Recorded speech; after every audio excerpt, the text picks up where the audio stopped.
What's going on, everybody? Gem Mint here, back with another top 10 list. I've done a lot of top 10s of my favorite this or that, but it got me thinking. A lot of times you're highlighting the same pieces, and I wanted to do something where I highlighted pieces that I'd never really get a chance to speak about. So these are the 10 sideshow pieces that I've always loved, but for whatever reason, one or the other, I just never purchased them.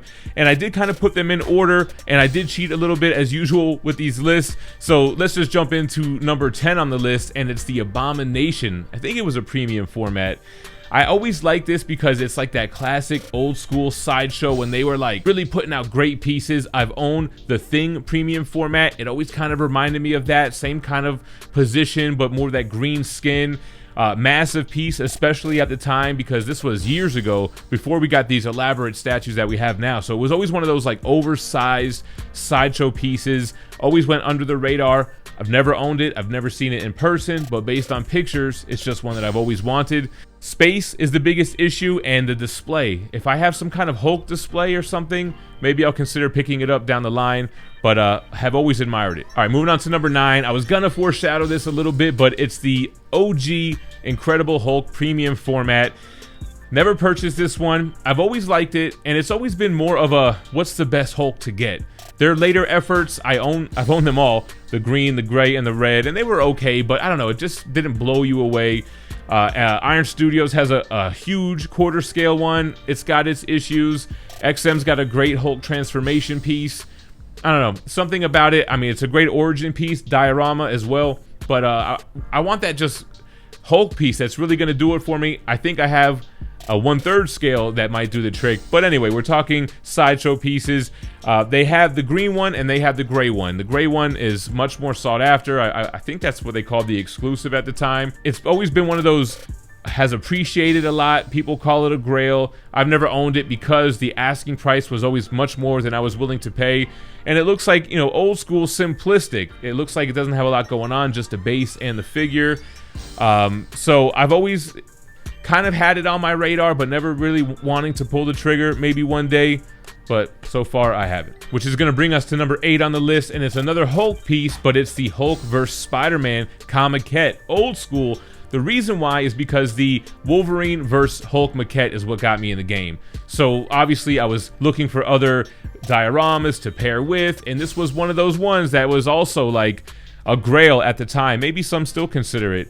But it's one of those that has highly appreciated in value, highly sought after, hard to get. And I never pulled the trigger because of that and the fact that it seemed to be on the smaller scale, where that Wolverine vs. Hulk looks to be 1/5.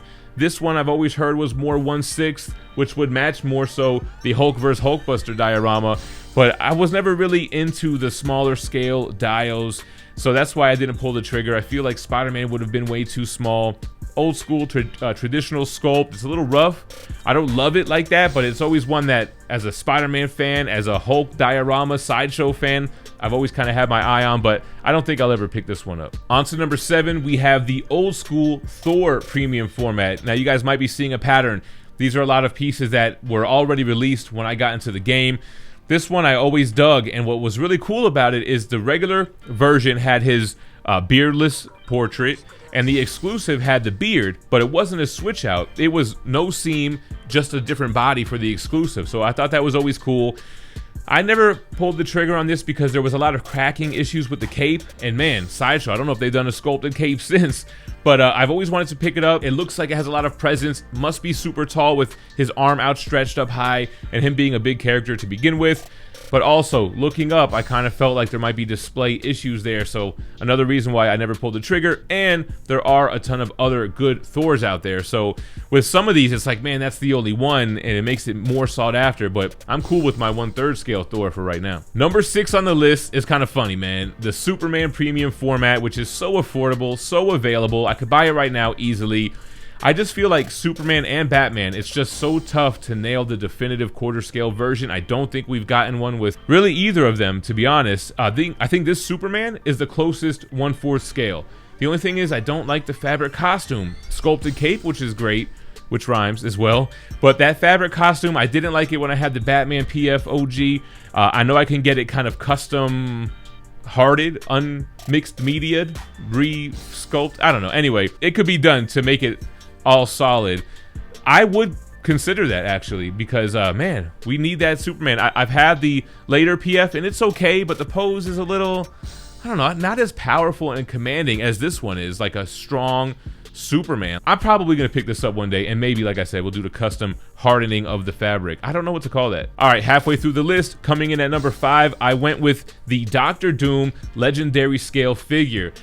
Whew. This isn't going to be the first Legendary Scale figure I talk about here. It's also a piece that came out before I got into the game. I remember seeing this in person at Tate's in Lauderhill in South Florida and thinking, man, that's a big ass statue. And I liked it back then. And then when I got into the hobby, first of all, expensive to begin with, retail $2,000. And I want to say that this came out, what, years ago, at least 2015 or so. It has heavy on the mixed media. I've watched a lot of reviews.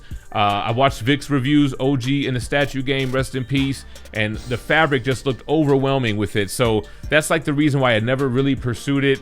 That and the fact that I don't have a half-scale collection, but we'll talk about that a little bit moving forward. Number 4 on the list, this is actually a post-edit. I skipped number 4, and it's also kind of one of those funny pieces like Superman, but it's the OG Deadpool premium format, the exclusive with the rubber chicken in the hand. I always wanted this piece, but they seem to keep coming out with new Deadpool pieces that I would get instead, so I never went back to get the classic red costume. I did own the Uncanny X-Force variant. I really liked it. I paired it with Domino and with the Uncanny X-Force Psylocke, but I always wanted this OG one. I don't know, it still commands presence. It's got a good pose, it's not too silly, it's more serious. I might still pick it up one day. Number 3 on the list, it's another Legendary Scale, but it's a bust. The Galactus Legendary Scale bust, which I think I've mentioned in my most recent Galactus maquette review.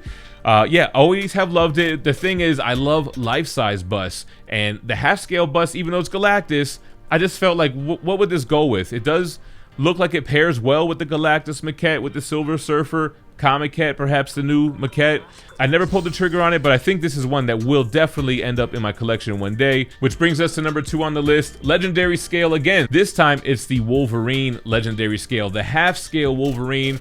I've always dug this piece. I've seen people pick it up and it looks great in their collections, even though it has mixed media fabric. The reason why I've never picked it up, the price tag is very high. It also has some issues. The feet look super small. The piece is prone to leaning issues, which causes breakage. It's got a simple base, but man, I just wanted to see those half-scale Wolverine portraits in my hand and have this huge Wolverine piece in the collection. I don't know if I'll ever get this because there are 2 1/3 scale piece Wolverines coming out. I'll probably pick each up, compare them, and keep one of those. And I'm building quite the 1/3 scale collection, so I don't know. We'll see if it happens one day, but I don't know. It needs reinforcement. There's a lot of issues with that piece. Which brings us to number 1. But before we get into number 1, I do want to thank That Spider-Man Booth and Street Level Hero for sponsoring this video. Make sure if you're on Whatnot that you're following them. You probably already are. They're like one of the biggest sellers on the platform as far as comic books and collectibles. They have insane key issue CGC grails that you can win via their mystery boxes, and their mystery boxes are chock full of their exclusive variants through Street Level Hero, which have low print runs and amazing artwork. If you haven't downloaded Whatnot yet, the link's in the description. It'll get you a $10 credit towards your first purchase, which you can use with That Spider-Man Booth or with me, as I'm on there selling every Wednesday at 2 p.m. Pacific as well at Gem and Collectibles, so give me a follow. All right, guys, number 1 on the list. I told you I was going to cheat a little bit. It's kind of a category because there's so many of them that I've wanted for so long. It's the Sideshow life-size bus, and I'm going to talk about a few of them here. I've always wanted their OG Spider-Man life-size bus. It had the McFarlane vibes. Yeah, they had an Alex Ross variant with silver eyes, but I always loved the wide-out eye one and the symbiote Spider-Man counterpart. I've always been really fond of the old-school Batman life-size bust, the black and the gray, but really the blue and the gray is where it's at, which was, I believe, the exclusive. I think it had a lower print run. It's much more harder to come across, but I really dig the OG Batman and the OG Joker. Man, I love that piece. I always get jealous. I see a Batman statue collector have it in his collection, and I almost don't want to get it because I feel like that's his thing. But man, I think that is such an amazing sculpt. The Joker looks great and doesn't really look like any traditional comic version, which is typically, you know, what I'm more of a fan of. So they killed it. It looks so realistic and creepy. The exaggerated face. I think I'm gonna pick this piece up one day. And their Superman, I think their life-size Superman bust is amazing. Looks comic accurate, strong presence. And then I really dig their Daredevil and their Green Lantern. Both kind of simplistic, but would pair great with a PF of the same character. Life-size, classy, museum vibe to it. And I think I am gonna eventually hunt all these down. These are my #1 on the list, and I'm moving into a bigger space, new display options. I've always had my eye on these life-size busts, and I think I'm going to pick these up and more. I'm getting excited just talking about it. These are the 10 statues, well, 9 statues plus a category of many statues that I've always loved. Never picked them up for whatever reason. Let me know some pieces that you guys have always admired, always had your eye on, but never picked up. Leave me a comment below. Tell me the reason why. I'm going to highlight one of those comments in my next video, so just something a little fun to do, man. Thanks for watching. Stay minty fresh. Peace.